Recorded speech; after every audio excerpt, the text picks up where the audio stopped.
Hello दोस्तों, एक बार फिर से स्वागत है आप सभी का मेरे यूट्यूब चैनल पर। आशा करता हूँ कि आप सब बहुत अच्छे होंगे। तो आज हम स्टार्ट करने जा रहे हैं अपना नेक्स्ट टॉपिक, जो है place of supply. Place of supply is a very important topic.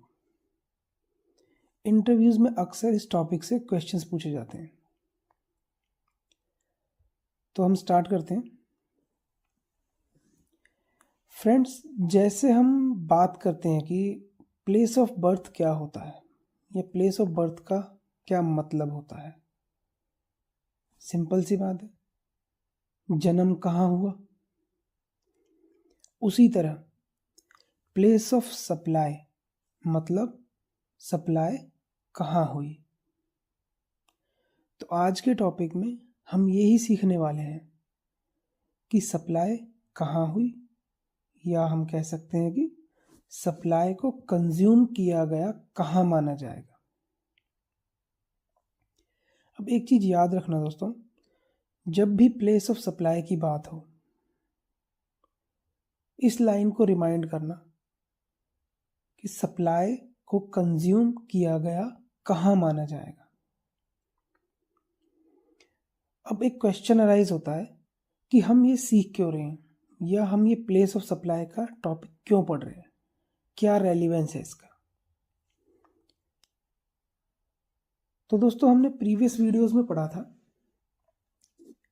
कि जीएसटी के 3 टाइप्स का जीएसटी होता है: सीजीएसटी, एसजीएसटी एंड आईजीएसटी। अब अगर हम और बात करें जीएसटी की, तो जीएसटी कौन सा टैक्स है? जीएसटी एक ऐसा टैक्स है जो कि डेस्टिनेशन बेस्ड कंजम्पशन टैक्स है। मतलब ये टैक्स सप्लाई के कंज्यूम होने पे लगता है। जब कस्टमर को कोई सप्लाई मिल जाती है तब ये टैक्स लगता है। अब सप्लाई के कंज्यूम होने पे लगता है, लेकिन कहाँ लगता है? जहां सप्लाई का फाइनल डेस्टिनेशन होता है, मीन्स जहां पे सप्लाई फाइनली रेसिपिएंट को रिसीव होती है। आई थिंक क्लियर है।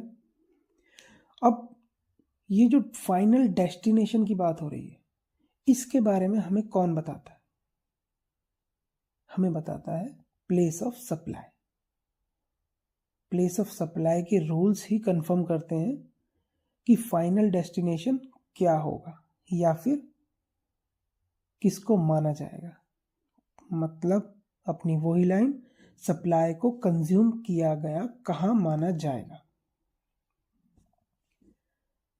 अब सप्लाई को कहाँ कंज्यूम किया गया है, ये कंफर्म होने के बाद हमें पता चलेगा कि भाई सप्लाई इंटरस्टेट है या इंट्रास्टेट है, मीन्स लोकल है।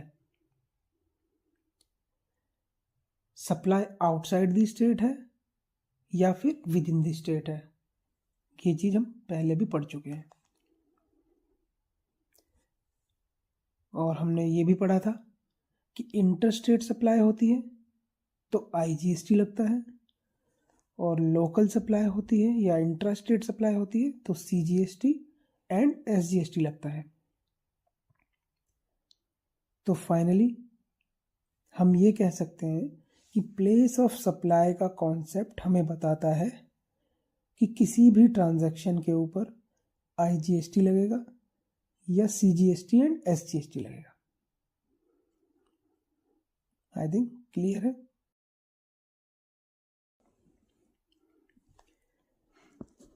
एक बार स्लाइड में भी देखते हैं क्या लिखा है। Place of supply refers to the location where goods or services are deemed to be supplied for tax purposes. Deemed means माना जाएगा। तो मतलब कोई भी लोकेशन या कोई भी जगह जहां माना जाएगा कि गुड्स या सर्विसेज की सप्लाई हुई है वो लोकेशन प्लेस ऑफ सप्लाई बन जाएगी। या फिर कह सकते हैं कि सप्लाई को कंज्यूम किया गया उस लोकेशन पे माना जाएगा। आगे देखते हैं। जीएसटी अगेन एक डेस्टिनेशन बेस्ड टैक्स है जो लगता है कंजम्पशन के टाइम पे, लेकिन जहां कंजम्पशन हुई है वहां लगता है। देन प्लेस ऑफ सप्लाई बताता है ज्यूरिसडिक्शन के बारे में कि टैक्स किसको मिलेगा, मतलब कौन सी गवर्नमेंट के पास टैक्स जाएगा, सेंट्रल या state. Again place of supply से हमें पता चलता है कि किसी भी ट्रांजैक्शन के ऊपर IGST लगेगा, CGST लगेगा, SGST लगेगा।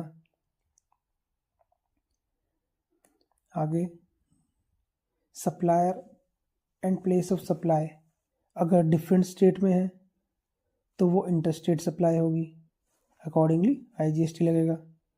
एंड अगर supplier and place of supply same state में है तो वो लोकल सप्लाई होगी, अकॉर्डिंगली CGST एंड SGST लगेगा। आई थिंक यहाँ तक सब क्लियर है। तो दोस्तों ये वीडियो यहीं ओवर करते हैं और नेक्स्ट वीडियो में हम पढ़ेंगे प्लेस ऑफ सप्लाई के रूल्स, जिनकी मदद से हम डिसाइड कर पाएंगे कि किसी भी पर्टिकुलर केस में प्लेस ऑफ सप्लाई कौन सा होगा, या फिर कह सकते हैं अपनी वही लाइन कि सप्लाई को कंज्यूम किया गया कहाँ माना जाएगा।